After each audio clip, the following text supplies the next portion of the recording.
Bonjour, bienvenue à notre première présentation sur le programme francophone des autorités de nom.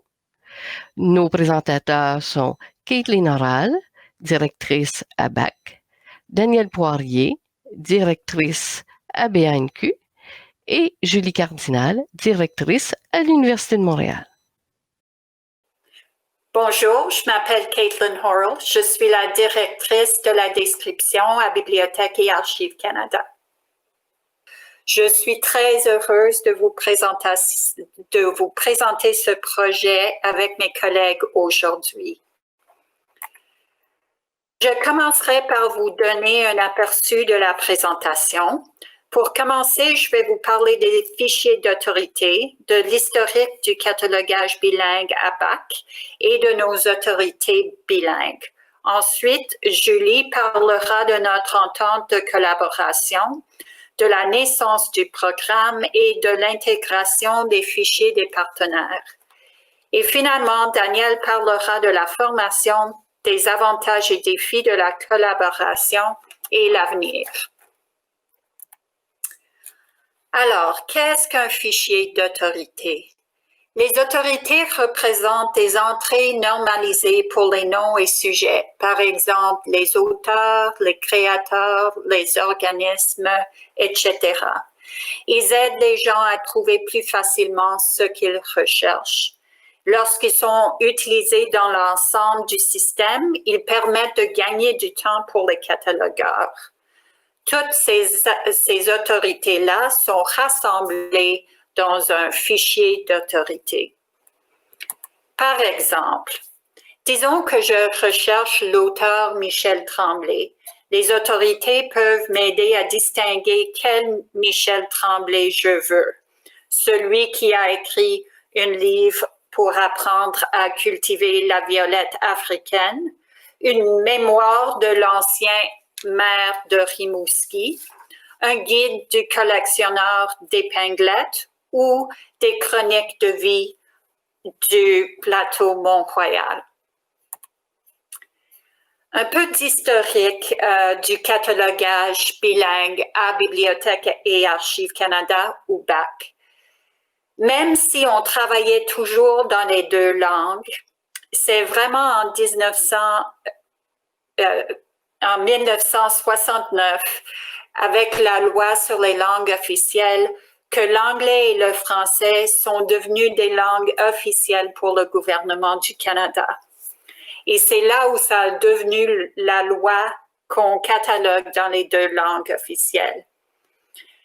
Il y a eu aussi un groupe de travail sur les normes de catalogage en 1972. Puis là, c'était mis en place pour identifier les problèmes de catalogage des bibliothèques canadiennes et pour faire des recommandations d'amélioration.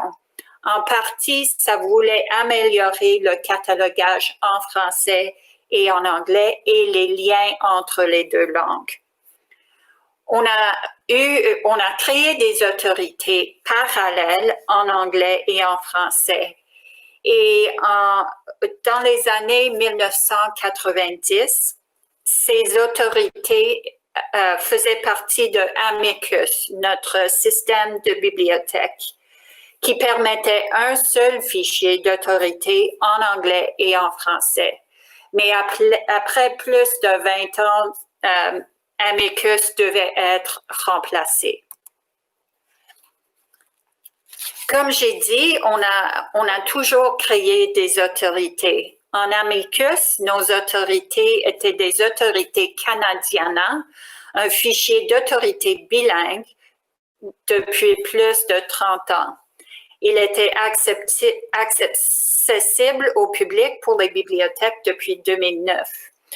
Son contenu a été utilisé par les bibliothèques du monde entier pour les autorités des noms d'auteurs canadiens dans les catalogues de bibliothèques. Mais en 2018, BAC a commencé à utiliser OCLC ou WMS et les autorités sont désormais divisées en deux. Les autorités anglaises faisaient partie de NACO, the Name Authority Cooperative Program, qui a été créé par la Bibliothèque de Congrès en 1976. NACO a près de 1000 bibliothèques participantes. Les participants suivent un ensemble commun de normes lors de la création ou de la modification des notices d'autorité de nom afin de maintenir l'intégrité d'un grand fichier d'autorité partagée. Les autorités françaises sont conservées dans un fichier distinct qu'on appelait vraiment le nom officiel, c'était le fichier des autorités de nom Canadiana en français, mais ça a été raccourci à Canadiana. BAC a négocié des arrangements spéciaux avec les administrateurs de la NACO pour s'assurer que certaines pratiques de BAC continueraient et en s'assurant que les notices d'autorité équivalentes en français et en anglais soient liées. Mais aucun programme de collaboration similaire du NACO existait en français. Alors, je vous présente ici un exemple d'une autorité canadienne, puis son équivalent en NACO, juste pour voir comment les autorités sont liées en anglais puis en français. Alors, même si nous voyons les avantages de NACO, nous n'avions pas la même option en français pour avoir un fichier d'autorité plus grand, plus complet et plus enrichi, pour partager les ressources et l'expertise et sauvegarder de temps et de ressources, de développer des normes communes partagées par une communauté d'utilisateurs et pour normaliser les noms entre les institutions. Et en fin de compte, accroître la visibilité du patrimoine documentaire canadien au sein de la communauté internationale. C'est à ce moment-là que nous avions commencé à parler avec les bibliothèques québécoises d'un fichier d'autorité coopérative parallèle en français. Avec l'expertise de Dominique Bourassa, bibliothécaire de catalogage à l'Université de Yale et formatrice de la NACO, on a commencé ces discussions avec les bibliothèques québécoises. Et maintenant, je passe la parole à ma collègue Julie pour vous en parler plus sur le programme. Alors, Caitlin a bien mis la table pour la suite de la présentation puisque je vous présenterai les jalons importants des discussions qui ont mené aux ententes formelles de collaboration qui ont été signées entre BAC et l'Université de Montréal et entre BAC et BANQ pour la création d'un fichier d'autorité partagée et ce qui a aussi mené à l'adhésion des universités francophones au programme francophone des autorités de nom qu'on nomme affectueusement le PFAN. Je présenterai aussi brièvement les objectifs, le modèle et la structure du programme et aussi les étapes d'intégration des fichiers d'autorité des partenaires à Canadiana. Alors, les premières discussions pour la création d'un fichier commun, ou en tout cas cette possibilité-là, ont débuté en 2010 par la création d'un groupe de travail. Le groupe de travail était composé de représentants des universités et de BANQ. BAC n'était pas dans les discussions à cette époque. Le groupe de travail a remis son rapport en 2012, mais malheureusement, il n'y a pas eu de suite. Le rapport préconisait déjà à ce moment-là de mettre en commun les fichiers d'autorité des universités et de BANQ, mais notait des défis importants à relever, dont le comment faire la fusion des notices d'autorité pour qu'il n'y ait pas de doublons. Il y avait aussi comme défi l'hébergement de ce fichier commun et les coûts qui y seraient associés. Alors, le projet n'a donc pas eu de suite jusqu'en 2017 où BAC fait l'annonce qu'il a choisi la solution service de gestion WorldShare, donc WMS d'OCLC, pour son catalogue Amicus et aussi pour l'hébergement de son fichier d'autorité en français Canadiana. Le moment est aussi propice à cette époque en 2017 puisque les bibliothèques des universités du Québec amorcent des discussions, un dialogue avec des fournisseurs pour une plateforme partagée de services et que dans le cadre de ces discussions-là, il est clair que les universités francophones devront fusionner leurs fichiers d'autorité. Ce qui nous amène en mai-juin 2017. Je vous rappelle, ce sont les grands jalons des discussions.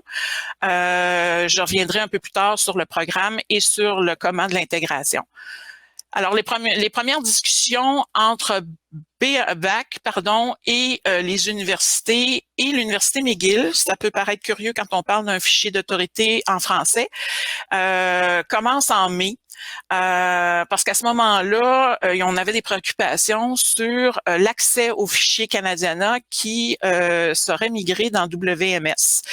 McGill s'est joint à la discussion, comme je vous le dis, parce qu'il avait l'expérience de création d'autorité dans un fichier partagé, le programme NACO. Donc, il a servi de conseiller aux discussions jusqu'au printemps 2018.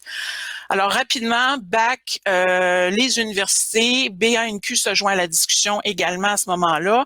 On arrive à la conclusion qu'il faut mettre en commun nos fichiers d'autorité et on s'entend rapidement pour poursuivre le projet. Ce qui nous amène à l'automne 2017. Comme je vous dis, il y a une entente verbale de collaboration entre BAC, BANQ, ce qui est important de préciser pour son fichier d'autorité pour la Bibliothèque nationale, et les universités. L'Université de Montréal agit à titre de représentant du BCI à ce moment-là.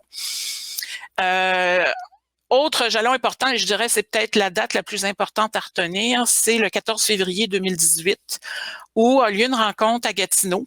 C'est vraiment là que les bases de la gouvernance du fichier commun ont été jetées et je dirais que un peu le programme est né, le PFAN. Été 2018, autre date importante, autre période importante, OCLC accepte de verser les fichiers des futurs partenaires et de les intégrer à Canadiana pour en faire un fichier d'autorité partagée. Automne 2018, évidemment, il y a des coûts associés à ça, donc une entente plus formelle sur les coûts avec OCLC pour l'intégration des fichiers des partenaires à Canadiana. Ce qui est aussi conclu, c'est que les créateurs du fichier commun, que sont BAC, BANQ pour les autorités de la Bibliothèque nationale et l'Université de Montréal, auront des ententes formelles de collaboration qui seront signées. C'est ce qui se fait en l'hiver 2019 pour l'Université de Montréal, où il y a une signature officielle de collaboration entre BAC et l'Université de Montréal. Et à l'hiver 2020, l'entente est formalisée entre BAC et BANQ. À l'hiver 2020 également, le formulaire d'adhésion est officialisé pour les partenaires. Et donc, les bibliothèques universitaires francophones du Québec ont formalisé leur participation au PFAN à ce moment-là, une fois le formulaire d'adhésion officialisé. C'était les grands jalons de la mise en place, je dirais, des ententes. Et je veux vous parler un petit peu plus du programme lui-même, en fait, de comment il est né. Il est né à travers les discussions et les grands jalons dont je viens de vous parler, mais comme je vous ai dit, la date à retenir, c'est le 14 février 2018, oui, la Saint-Valentin. Et c'est vraiment là que le programme a pris naissance. Alors, c'est là qu'on a établi les objectifs, c'est-à-dire créer, mettre en œuvre et administrer un fichier d'autorité en collaboration avec des partenaires par un programme qui a été nommé officiellement qu'en septembre 2019, le programme francophone des autorités de nom. Le modèle aussi a été convenu au cours de ces discussions-là. On s'est inspiré du programme NACO, le Name Authority Cooperative Program. Et ce modèle-là, ce sur quoi on s'est entendu, c'est qu'on transforme Canadiana. Canadiana était un fichier local d'autorité pour Bibliothèque et Archives Canada. Donc, on en fait maintenant un fichier partagé, ce qui ouvre des droits aux partenaires pour créer et modifier les notices de ce fichier. Évidemment, avec un programme, on se dote de normes, de lignes directrices et de procédures communes qui doivent être suivies par tous les partenaires. Et ce qui est très important aussi, c'est qu'on se dote d'une formation et d'une façon de valider les nouvelles autorités communes. On est en phase d'implantation, c'est la phase 1, je dirais, et il sera limité à BAC, BANQ pour les autorités de la Bibliothèque nationale et aux universités francophones du BCI. Par contre, le programme à moyen et long terme pourrait être ouvert à d'autres partenaires francophones et qui pourraient se joindre au programme à ce moment-là. Autre élément important, le PFAN s'est doté d'un wiki au printemps 2020. Et il est officiellement lancé en juin 2020 avec les premières contributions des partenaires. Voici la structure du programme, donc formé d'un comité directeur, formé d'un comité des normes. Le comité directeur, on peut dire qu'il a été créé le 14 février 2018, qui est formé au départ des membres créateurs du programme. BAC et BANQ, comme vous pouvez le voir, ont un représentant chacun. Ce sont des membres permanents. Le représentant pour le BCI a un mandat de 2 ans. Pour le moment, le représentant est de l'Université de Montréal et son mandat se termine en 2022. À ce moment-là, il sera remplacé par un autre membre des universités francophones qui va prendre le relais au sein du comité directeur. Alors, les principales responsabilités de ce comité-là, c'est la planification, la supervision et l'administration du programme. Évidemment, d'approuver les nouvelles demandes d'adhésion au programme. Il doit faire aussi la promotion et il assure aussi la liaison entre le comité des normes et OCLC, mais aussi il pourrait être appelé à trancher en cas d'impasse au comité des normes. Alors, pour la mise en place du programme, évidemment, le comité directeur a dû assumer des responsabilités plus opérationnelles, je dirais, mais ce n'est que pour la mise en place du programme. Et une fois le programme bien en place, le comité directeur ne fera plus d'opérations et ne parlera plus, par exemple, d'intégration de fichiers d'autorité. Le comité des normes, lui, s'est mis en place en mars 2019. Il relève du comité directeur. Il y a 2 représentants de BAC, 2 représentants de BANQ et 2 représentants du BCI. Jusqu'à la fin de l'année, sa principale responsabilité est de mettre en place les procédures pour le programme. Après cette date-là, le mandat sera revisé et le comité directeur assurera plus le respect des normes, établir aussi les normes et il va offrir du soutien aux partenaires. Évidemment, le comité des normes est formé d'experts dans les autorités. Le comité s'est doté d'outils, d'un wiki de travail. Il a notamment, dans la dernière année et demie, traduit des documents pour aider les partenaires, mais surtout développé et traduit la formation, dont ma collègue Danielle Poirier va vous parler beaucoup plus en détail un petit peu plus loin dans la présentation. Je mentionne également que le comité des normes et les représentants sont appuyés par des comités et des groupes de travail plus locaux. BAC et BANQ ont chacun un comité, alors que le BCI s'est doté d'un groupe de travail formé de tous les membres des universités francophones et qui viennent appuyer ces 2 représentants au sein du comité des normes. Maintenant, si on va un petit peu plus en détail dans comment les fichiers des partenaires, les fichiers d'autorité ont été intégrés à Canadiana. Alors, le travail s'est échelonné sur 1 an et demi, de l'automne 2018 au printemps 2020. Alors, en 2018, on envoie tous nos fichiers d'autorité. Donc, les 8 fichiers des partenaires sont envoyés à OCLC. OCLC, comme je vous le rappelle, a accepté d'intégrer ces fichiers-là à Canadiana. L'idée était d'avoir des rapports qui listaient des erreurs, des problèmes, afin que les partenaires puissent faire le nettoyage de leurs données. C'est ce qui a eu lieu à l'automne 2019. Donc, les fichiers des partenaires ont été nettoyés selon les spécifications d'OCLC et les rapports de test. C'est aussi là que le comité directeur, le comité des normes, la consultante, donc Caitlin vous a parlé, Dominique Bourassa de Yale, ainsi qu'OCLC, on a établi des règles d'intégration et aussi l'ordre d'intégration des fichiers et la façon de normaliser les données. Ce qui est super important de savoir, c'est qu'OCLC accepte de verser un seul fichier à Canadiana, c'est-à-dire de prendre un fichier, de le comparer à Canadiana et de verser les notices uniques et de les ajouter à Canadiana. Alors, pour ce faire, il y a eu un travail préalable avec les 8 fichiers d'autorité des partenaires. Alors, ce que OCLC a fait, c'est qu'il a pris un fichier de base qui a été déterminé par le comité directeur. Le fichier de base pour le projet était celui de BANQ. Ensuite, OCLC prenait le deuxième fichier d'autorité des partenaires et le comparait au fichier de base. Selon les règles d'intégration et de normalisation, si une notice en provenance du deuxième fichier du partenaire n'existait pas dans le fichier de base, cette notice-là était ajoutée. Et pour former un fichier combiné entre le fichier d'autorité de base et le fichier d'autorité du partenaire numéro 2. Ensuite, OCLC a pris le fichier du partenaire numéro 3, le comparé au fichier combiné des partenaires 1 et 2 et ajoutait des notices uniques à ce fichier combiné-là. C'est de cette façon-là qu'OCLC passait à travers les 8 fichiers et ce qui a créé un fichier combiné de l'ensemble des notices uniques de tous les partenaires. Et c'est ce fichier combiné-là de notices uniques qui a été comparé une seule fois à Canadiana, selon les mêmes règles d'intégration et de normalisation, pour ajouter les notices uniques à Canadiana en une seule fois. Le fichier de base, je vous l'ai dit, était celui du fichier d'autorité de la Bibliothèque nationale de BANQ.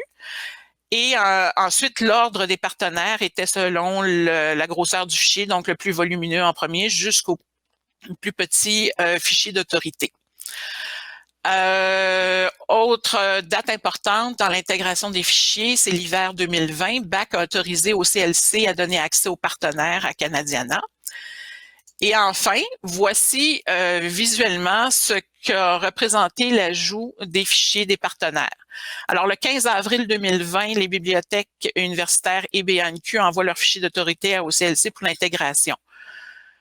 BAC, dans Canadiana, quand c'était un fichier local, le fichier contenait 650 000 notices. Après l'ajout des notices uniques, il y a eu 1 400 000 notices en provenance des partenaires qui ont été ajoutées à Canadiana, ce qui fait que maintenant, le fichier commun contient plus de 2 millions de notices. Vous remarquerez aussi qu'il y a 1,4 million de notices qui n'ont pas été retenues pour l'ajout à Canadiana. Et donc, ce qui veut dire que les fichiers des partenaires contenaient 2,8 millions de notices. C'est énorme. Alors, aujourd'hui, Canadiana contient, comme je vous le dis, plus de 2 millions de notices et c'est devenu le fichier partagé pour l'ensemble des partenaires. Alors, juin 2020, comme je vous l'ai dit, il y a intégration d'1,4 million de notices à Canadiana. Donc, 50% des notices des partenaires ont été ajoutées. Et c'est aussi à cette date-là que le fichier devient collaboratif avec les premiers partenaires qui font des contributions. Maintenant, les notices non retenues et non ajoutées à Canadiana, on les a et on vise au cours de l'automne à faire peut-être un fichier réservoir de ces notices rejetées afin qu'on puisse aller récupérer ces notices et les intégrer possiblement à Canadiana si s'avérait utile de le faire. Alors, comme je l'ai dit, ma collègue Danielle Poirier va prendre la suite pour vous donner beaucoup plus d'informations sur la formation. Je vous remercie. Bonjour, je suis bien Danielle Poirier, directrice aux métadonnées et à la normalisation bibliographique à la Bibliothèque nationale de BANQ. Alors, je poursuis. Merci, Julie. Donc, une fois pour la formation, une fois les notices des partenaires transférées par OCLC, c'est certain qu'une solide formation est requise avant de travailler dans le fichier partagé. BAC, ayant suivi la formation NACO pour son fichier d'autorité en anglais, il allait de soi que nous allions faire la même chose pour le fichier en français. Donc, la formation, les principales étapes avant même de suivre la formation, il fallait traduire tout le matériel NACO. On a confié ce mandat-là au comité des normes, donc traduire en français et adapter les exemples à notre milieu francophone. Ensuite, il a été prévu de former des formateurs identifiés pour chacune des institutions partenaires. Ces formateurs devront par la suite former les employés de leur institution respective. en 4e étape, travailler dans le fichier partagé dès qu'OCLC nous donne son accord. Et lorsque le fichier est prêt, les employés commencent le travail et les formateurs supervisent et valident le travail de leurs collègues jusqu'à ce qu'un niveau d'autonomie soit atteint. Donc, voici pour les principales étapes que je viens de vous énumérer. Par la suite, le calendrier prévu. D'abord, à l'automne 2019, la formation NACO, notre formatrice, nous sommes chanceux, Dominique Bourassa de NACO, qui parle bien français, propose de venir donner la formation. Elle propose d'abord de nous initier au travail collaboratif en formant les représentants du comité des normes et du comité directeur. Ensuite, le matériel de formation doit être terminé en février-mars pour que la formatrice puisse en prendre connaissance, étant donné que le matériel est en français. Les formateurs, une quinzaine, doivent être identifiés au cours de l'hiver et auront, pendant une semaine en avril, la formation sur place à Montréal avec Dominique Bourassa. Les formateurs utiliseront à nouveau le matériel et formeront ensuite tous les catalogueurs de leur propre institution. Donc, le travail dans le fichier partagé et la période de validation pourront ensuite commencer, c'est-à-dire au printemps 2020. Ça, c'est le calendrier prévu. Mais en réalité, c'est pas tout à fait ce qui s'est passé. La formation de novembre a bel et bien eu lieu. Le matériel de formation a été finalisé dans les délais prévus. Bravo au comité des normes, ce fut un travail colossal. Début mars, lors d'une réunion du comité directeur, Dominique Bourassa nous apprend que l'Université Yale interdit les déplacements. Mais elle nous rassure en disant, je pense que je vais pouvoir aller à Montréal et vous donner la formation quand même. Donc, on est bien étonnés d'entendre ça parce qu'au Québec, il se passe pas grand-chose. Mais ça a pris une semaine ou deux plus tard. Surprise, le confinement arrive au Québec et nos institutions sont toutes fermées. Ça, on ne s'y attendait pas du tout.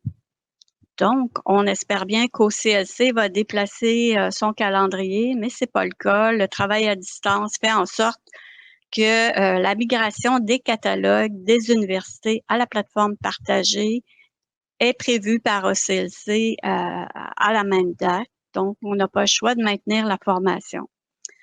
Alors là, c'est un bel avantage du confinement parce qu'on décide de faire la formation en ligne. Dominique Bourassa accepte et elle accepte en plus de former tous les employés qui veulent y assister plutôt que de former que des formateurs, ce qui est vraiment tout un avantage pour nous. Donc, la formation a eu lieu avec succès et le travail dans le fichier partagé a pu commencer en juin. Voici la première diapo de des premières minutes de la formation. Elle a bel et bien eu lieu du 27 avril au 1er mai pendant une semaine. On voit Dominique Bourassa sur la vignette avec, il y avait 108 participantes branchées, mais au total, il y en avait plus de 120. Au programme de la théorie le matin et des exercices l'après-midi. Assez impressionnant, surtout que la majorité des employés étaient pas encore familiers avec les réunions ou les présentations en ligne. C'était tout nouveau pour la majorité des gens. Mais tout s'est bien passé. Le programme, en bref, divisé en 8 modules. Vous en avez un aperçu ici. On voit que c'est un programme assez chargé. Comme je disais, la théorie le matin et des exercices l'après-midi. Et tout ça se faisait en ligne. Suite à la formation, il y a encore du travail du comité des normes de traduction parce que tout le matériel, les documents sont en anglais, soit qu'ils proviennent de NACO, de NACO ou du PCC. Voici ce qui reste à traduire au jour d'aujourd'hui. Pour aider tout le monde qui ont suivi la formation, les catalogueurs principalement, il a été convenu d'avoir un endroit commun pour partager l'information. Un wiki PFAN en français qui a été fait et est mis à jour régulièrement. Vous en avez un aperçu ici. Le matériel de formation s'y trouve, une foire aux questions et différentes procédures. Maintenant, une fois que la formation est terminée, on ne peut pas commencer à travailler dans le fichier comme ça. Tous doivent être révisés avant d'être entièrement autonomes. Donc, chaque institution a des réviseurs. La période de révision est bien entendu différente selon les participants. À titre d'exemple, la période de révision NACO est habituellement entre 6 à 12 mois. L'autonomie doit être obtenue avant de pouvoir contribuer au fichier partagé. L'autonomie, on veut dire que l'employé ne fait presque pas un pourcentage très, très, très faible d'erreurs. À BANQ, à titre d'exemple, on a commencé vraiment sur la pointe des pieds en juin et je dirais que depuis le mois d'octobre, à peu près 60% de ceux qui font régulièrement des autorités ne sont presque plus vérifiés. Ils le sont seulement pour les cas plus complexes. Maintenant, les avantages et les défis d'une telle collaboration, d'un fichier partagé. C'est sûr que c'est un bel avantage d'avoir accès à un fichier volumineux. Par contre, c'est un défi aussi de faire face à un fichier volumineux. Il faut trouver, il faut être à l'aise avec la recherche et bien utiliser la bonne notice autorité. Il y a un partage de ressources et d'expertise, mais ça aussi, ça veut dire perdre le contrôle de tout ce qui est données locales. Ça nous permet de façonner l'avenir des pratiques de catalogage, puis de suivre tout le monde les mêmes normes, ce qui est très, très bien. Par contre, ça aussi veut dire abandonner les pratiques locales. Ça réduit la charge de travail. Ça veut aussi dire faire des compromis, accepter le travail de l'autre, c'est ce qui n'est pas toujours évident. Gagner du temps éventuellement, mais prendre part à un long processus de formation et de validation. Réduire les coûts à long terme, probablement, mais on n'est pas là aujourd'hui, mais aussi investir beaucoup de temps et d'argent. Je fais ici une petite parenthèse pour BANQ, juste pour vous mentionner que nous ne sommes pas dans le fichier d'OCLC. Oui, on y travaille, mais on a notre propre fichier d'autorité. Donc, il a été convenu dès le départ avec OCLC qu'on ne pourrait pas travailler dans notre fichier et verser quotidiennement dans le fichier d'OCLC, dans le fichier partagé. Donc, on travaille dans le fichier partagé et on verse à chaque jour nos notices dans notre propre catalogue. Ce qui fait que, comme l'expliquait Julie, ce ne sont pas toutes nos notices qui ont été versées. Par exemple, Michel Tremblay, c'est certain que BAC avait déjà cette notice-là. La notice de BAC était prioritaire. Donc, plusieurs de nos autorités n'ont pas été versées. À partir du moment où on a un livre de cette personne-là ou un enregistrement sonore, le catalogueur a des décisions à prendre. Est-ce que j'enrichis ou pas la notice du fichier partagé? Souvent, la notice de notre fichier peut avoir plus d'informations. En tout cas, depuis le début, là, ça va peut-être changer au fil du temps, mais pour l'instant, c'est comme ça. Et là, les catalogueurs doivent réécrire dans le fichier partagé ce qu'on a dans notre fichier, ce qui est pas toujours nécessaire. Mais par contre, il faut savoir que toutes les mises à jour qui sont faites dans le fichier partagé, des fichiers sont disponibles pour les bibliothèques et nous, on va en bénéficier une fois par mois. On va verser ces mises à jour-là dans notre fichier local. Donc, notre notice qui était peut-être plus garnie pourrait être écrasée par une notice moins complète provenant du fichier partagé. Donc, le catalogueur a toujours des choix, des décisions à prendre. Est-ce que j'enrichis ou pas? Donc, pour nous, pour l'instant, c'est un peu plus long de travailler de cette façon, mais on va sûrement en tirer profit éventuellement. Je voulais juste ajouter cette parenthèse parce que si d'autres partenaires s'ajoutent éventuellement, ils auront probablement les mêmes défis auxquels on fait face. Donc, les principaux avantages de la collaboration à long terme, en plus des gains d'efficience occasionnés par ce travail collaboratif, et l'harmonisation de nos pratiques. Ce fichier commun en français permettra d'initier des projets de mise en valeur des personnes et des organismes qui ont créé ou collaboré à des œuvres publiées au Québec ainsi qu'au Canada. Les prochaines étapes, ce qui nous reste à faire à court terme, c'est vraiment de consolider le travail avec tous les partenaires, finaliser la traduction en français du matériel à consulter, poursuivre la validation des catalogueurs afin qu'ils atteignent un niveau d'autonomie et bien sûr aussi nettoyer le fichier, retirer des doublons. L'algorithme d'OCLC, c'était pas magique, là. Il y a des notices qui sont entrées, mais qui auraient peut-être pas dû. Alors, il y a encore de la vérification à faire. Les prochaines étapes à moyen et long terme, principalement s'adjoindre de nouveaux partenaires, rendre accessible gratuitement le fichier en données ouvertes, faire du fichier un fichier de référence pour la francophonie, tel que NACO pour le milieu anglophone, et participer à des initiatives de données liées, comme par exemple verser nos données dans Wikidata ou autre. Je crois bien que vous avez accès au wiki du FAN si jamais ça vous intéresse. Et vous voyez à l'écran nos adresses courriel. Vous pouvez communiquer avec nous sans problème, ça nous fera plaisir. Sinon, merci pour votre attention et nous pouvons maintenant répondre à vos questions avec plaisir. Bonne fin de journée.